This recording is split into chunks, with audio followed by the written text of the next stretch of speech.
everyone. You might have noticed this looks a little bit like an advent calendar, but not totally. So no surprise, that is where we're going for today. Because I figured for today we would kind of keep it simple, do something with paper, with no glue, with no glitter, with no paint, like nothing wild. All the paint is in marker form for today and dries really quickly. So I figured that could be good for the Sunday after Thanksgiving. And then it's also a way for us to kind of start by setting out some intentions for Advent, just kind of figuring out where this is going and what you personally want to do with the season and what's going to be enriching for you and for your relationship with God. So that's kind of where we're starting today.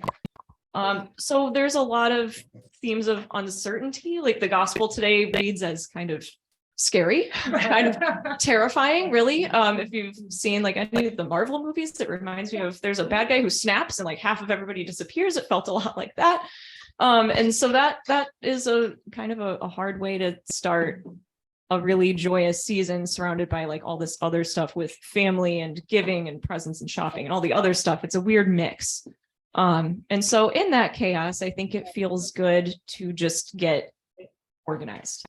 We can't plan for everything. Like when I think about COVID, I absolutely couldn't plan for that. I had to rethink the entire way that I taught and interacted with my friends and my family. And there wasn't really anything I could do to prepare for that, except I realized I was preparing the whole way by keeping myself organized, by building relationships with coworkers, by investing that time into kind of my own learning, into my relationship with God and into my relationships with other people. So even though we don't know exactly where things are headed and what the biblical gospel, like what all of that is going to look like someday, we can still do things to prepare for that. And in a way that might feel like a really positive way to start things off.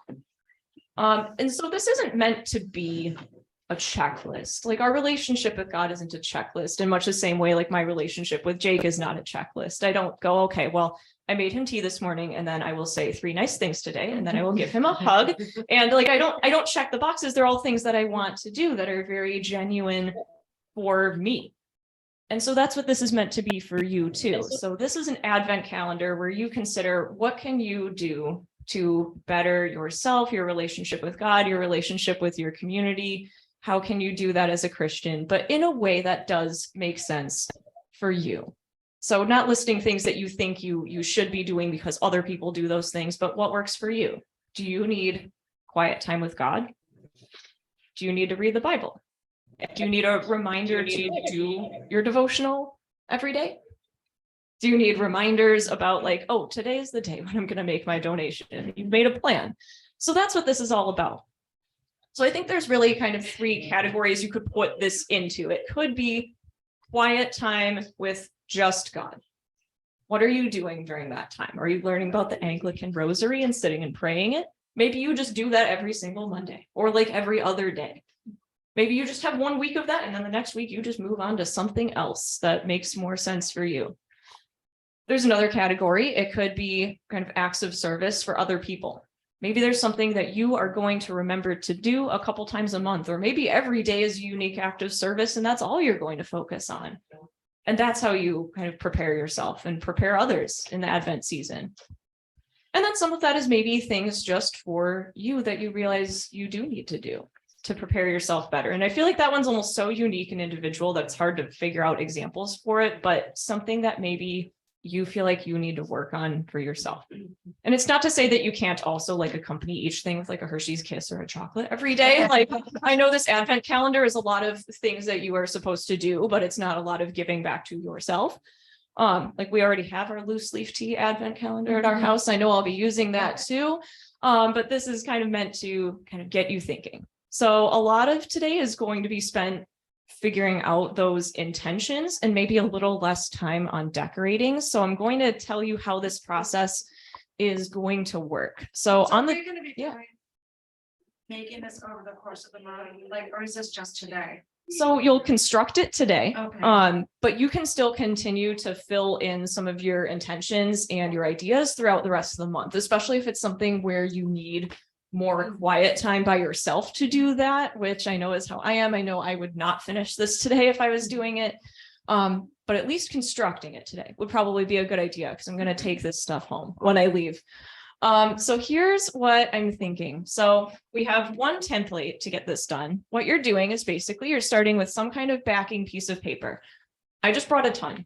So if you would prefer to kind of spend some time decorating yours with paint markers and drawing your own Advent or winter things on there, I have lots of paint markers that will show up really well on the cardstock, and they come in a couple different colors. We're priming a couple more of them. It is paint. It will not come out of your clothes super well, I can tell you that. But they're not leaky. They're the best kinds. These are the ones I give to my students. You can draw on anything with these, but it will stay. Like I've decorated my shoes with them. So they're really good on cardstock. I also do have just good old black Sharpies, if that's what you'd like for the background. Otherwise, if you are feeling like you would rather not decorate the background, I have a bunch of pieces of paper that do have patterns, and I kind of tried to cut circles that would make sense. So if you want to do something like this with white circles and you have it already beautifully decorated for you, perfect. The back of the paper, it is pretty thick. So if you need to just take a ballpoint pen, this won't really show through. If you need to kind of brainstorm on the back before you write on your circles, that could be a good place to kind of get those ideas out first. And then you can figure out how you want to organize that. For the circles on the front, this is where you can write your intentions. And you could kind of do this a couple different ways. Right now, you can see they're gridded out kind of 1 through 25. You can put the numbers in whatever order you want. I was looking up Advent calendar history today. I guess it's actually kind of traditional for the numbers to not go in any particular order. That's how some of the Advent calendars I've had growing up kind of worked. You can keep them in order if that makes you feel more organized, or if it helps you know that every Friday you're going to do a specific thing or you're going to pray a specific prayer. Sometimes that might be helpful. So you decide how you want to do that. I'm going to slide these off of here now that you kind of see how they're laid out. What you're going to do to attach these is I have some brads that you can poke through here, and that's how you'll keep the circles attached. So if you want to hang it on the wall, or you at least want them to not slide off all over your table, that's how you can do this. So you'll notice this says template across the top. That's because I haven't punched holes in these yet, because I didn't want to punch holes in all of them and not have all of them get used, because then I just have lots of paper with holes in it. So this is going to be a little bit of a bottleneck. So we can pass this around, mark out where you're going to punch your holes. And then I have a really sharp pencil and I have a paper clip, and I'm sure we have other paper clips and things we can use to punch holes in that paper. So while that template's getting passed around, what you may want to do is start figuring out what you might want to write on those circles and start writing on them. Now, you could kind of do multiple things to make this work. I'm going to try to juggle this for a sec. So you could make it so your words kind of go under your circle, where you can kind of flip the circle up and write underneath. If you're worried about your writing not fitting, you could always just make it so your circle just folds up and you could just put your writing on the back of the circle. This is really up to you how you want to do it. I also recognize that most of the circles are kind of like white or light pink or light blue, but some of them are a darker red, and I have a couple navy blue ones where you may just want to write it on the back. You could even just write it on the back and you could cross off the numbers or turn the circles backwards as you do them. This is up to you. I'm not going to tell you how to do it, especially since we all have different sizes and neatnesses of handwriting. So that could be something to think about. If you're thinking about Bible verses, instead of trying to cram the entire thing on there, if you want to even just look up what are some good Bible verses for Advent, you could just write the numbers on there and just know, okay, that's what I'm reading today. That's what I'm looking at. So this can go a lot of directions from here. It's a very personal thing. But what I think we'll do is we'll spend, just so we get out of here on time, we'll spend more time kind of creating and kind of let conversation and ideas flow while we're creating, rather than unpacking it as a whole group, because I'm not sure exactly how long it's going to take and how long everybody wants to spend on it. And then there is that time to reflect at home if you want to take it home and kind of slowly figure out what you would like to do.